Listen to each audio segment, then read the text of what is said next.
ગઢડાથી અમે આવીએ ને તો 50 રૂપિયા ભાડું થાય. આમાં શું વધી જાય? મજૂરી તો અને 100 કાલે એને 305 વેચાણી 305 વેચાણી આનો આ માલ બોલો હરાજીમાં હતા 305 અને એમ વેચાય આજે 182 આવ્યા. આજ પાછી લઈને આવ્યા કે હું કાલ ભાવ સારો આવ્યો ત્યાં પાછી લઈને આવું 300 ઉપર જો આપણે આવ્યા છીએ આજે ભાવનગર જિલ્લાના મહુવા તાલુકાના મહુવા માર્કેટિંગ યાર્ડની અંદર ડુંગળીના યાર્ડમાંથી દેવળિયા અને આજે આ ડુંગળી ખૂબ ખેડૂતો દયની સ્થિતિમાં પાછા મુકાઈ ગયા છે.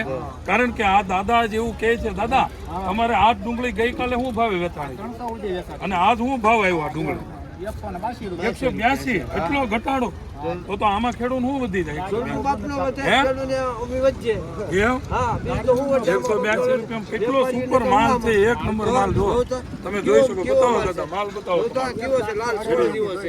બધો પાણા જેવો લાલ કલર, એકદમ મસ્ત કલર, બધા મોઢા ભીડાઈ ગયેલા, આમાં કાંઈ ન વધે ખેડૂતને. આ 100-150 રૂપિયા ઘટી ગયા ને. આમાં ખેડૂત અત્યારે જગતનો તાત, ધરતીપુત્ર કણનો મણ કરનારો કહેવાતો દુનિયાનો બાપ અત્યારે પીસાઈ રહ્યો છે. ડુંગળી પકવતો ખેડૂતને આમ તો ગત 2025-26માં આમ તો વર્ષ આખું નબળું જ ગયું છે. ઉનાળામાં પણ ખેડૂતો રાતા પાણીએ રોયા હતા. ઉનાળામાં કમોસમી વરસાદનો માર, ઉપરથી ભાવ પણ નહોતા મળતા અને એક અપેક્ષા હતી ચોમાસામાં ઘાવરી ડુંગળીના ભાવ મળશે તો ખેડૂતો ઉત્સાહ સાથે વાવી. માંડવી ઉગી ગઈ ને અને માંડવીમાં આ વસ્તુઓ એવા તો પૈસા મળે છે ને. આવો કઠોળ પાણા જેવો માલ છે. ઘણા ખેડૂતો તો હાથ જોડી જતા હતા નવાણી કે હવે તો જિંદગીમાં છોકરાને કે કેતું જાઉં ડુંગળી નહીં વાવ. મારા છોકરા કે પાણી મળતા એવું કેતો તમારા છોકરા પાણી મળતા આમાં ઘણા ડુંગળી કરવી જ નહીં. મેલતા સેલી નાખશે. કારણ કે તમારે અમુક સુરત થી મગાવવા પડતા છે. આ ખેતી ઘટે ને ભાઈ. આમાં હું વધી એટલે માત્ર આ ખેડૂતોને કોઈ પણ ને પૂછી લો, દાદા ભાવ મળે છે? આને પૂછો, જો દાદા ભાવ મળે ડુંગળીના? ભાવ ટીપાઈ જાય. અરે 20-25% ડુંગળીની તો હરાજી જ નથી થતી, બોલતા જ નથી. છે ને એવું આગળ જોયું ને તમે ભાઈ? નથી માંગતા ને, પડી રહીને અમુક ખેડૂતો રોવે છે, બોલી જ ન કરે, બોલી જ નથી કરતા. અમુક ડુંગળીની તો બોલી જ નથી કરતા. વિચાર તો કરો તો એ બોલી તો ઓલો બિચારો ઠેલા એના જાય, મજૂરી કેમ કરીને દીધી લડાયું અને ભાડું દીધું એને બોલે નહીં.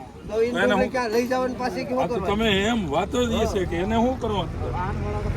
એ તો લેવાના જ થયા અને હવે આ લોકો નો લઈને પડી રહી તો એને હું લાઈન લેવાની પાછી લઈ જાય, શું કરવું? અને આ પાછી બધી ઉગી જાય, પડી રહી ઉગી. એમાં થોડો ફાયદો છે. નથી બોલતા, ઘણી ડુંગળી બોલી નથી બોલતા. એટલે ખૂબ ડુંગળી પકવતા ખેડૂતો દયની સ્થિતિમાં મુકાઈ ગયા છે. આજે ધરતીપુત્રો 2 વાગે જતો હરાજી બંધ કરી દે. 2 વાગ્યા પહેલા પછી તો હરાજી ચિંતાના વાદળો ઘેરાઈ ગયેલા છે. 2 દિવસે વારા નથી આવતા એવી સ્થિતિ થઈ છે તમામ માર્કેટિંગ યાર્ડની અંદર. અને ક્યાંક ને ક્યાંક ગત વર્ષની જ વાત કરીએ તો 1,00,000, 1.5 લાખ, 2 લાખ થેલા આવતા તો પણ ખેડૂતને સંતોષજનક થોડો ભાવ મળતો, 500 ઉપર મળતા ગયા વર્ષે. આ વર્ષે તો એવી આવકે નથી ભાઈ. હા, 40,000 થેલા એટલે કાંઈ ન કહેવાય. આવડો મોટો હબ ગણાય ડુંગળીનો ભાઈ મહુવા. અને બિચારા 25-30 ઠેલા લઈને આવે. એ ખેડૂતો રિક્ષા બાંધીને આવે. તમે વિચાર તો કરો દાદા. 50 રૂપિયા તો ભાડું જોઈએ. 50 રૂપિયા તો આ ઠેલે ભાડું હોય. ગઢડાથી અમે આવીએ ને તો 50 રૂપિયા ભાડું થાય. આમાં શું વધી જાય? મજૂરી તો અને 100 કાલે એને 305 વેચાણી 305 વેચાણી આનો આ માલ બોલો હરાજીમાં હતા 305 અને એમ વેચાય આજે 182 આવ્યા.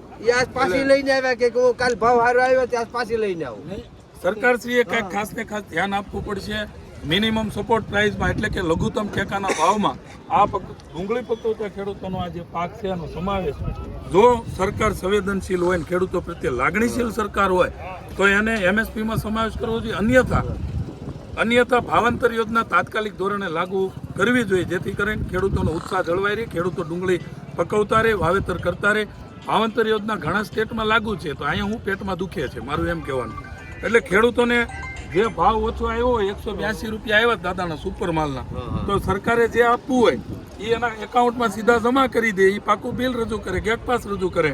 100-150 રૂપિયા મને જે સહાય ખેડૂતને આપી હોય એ સરકાર સીધા એના એકાઉન્ટમાં આપી દે એવી અમારી માંગ છે. અન્યથા આવનારા સમયની અંદર સરકારે પણ ક્યાંક ને ક્યાંક ભોગવવું પડશે, બરોબર ને? ખેડૂતો હવે જાગૃત આ થયા છે. માંડવીના ભાવ નતા તે કે મારા ડુંગળીના ભાવ 500 આવે ને 600 આવે કે ડુંગળી કરીએ. ડુંગળી કરી. ખેતર મળાવે એમને એમ રાખી દે. અમુક લાગત બધા રોટેટર દાદા એક કોઈ ખેતી પાકનો ભાવ 10 વર્ષ નથી, એનો ય ભાવ છે હો.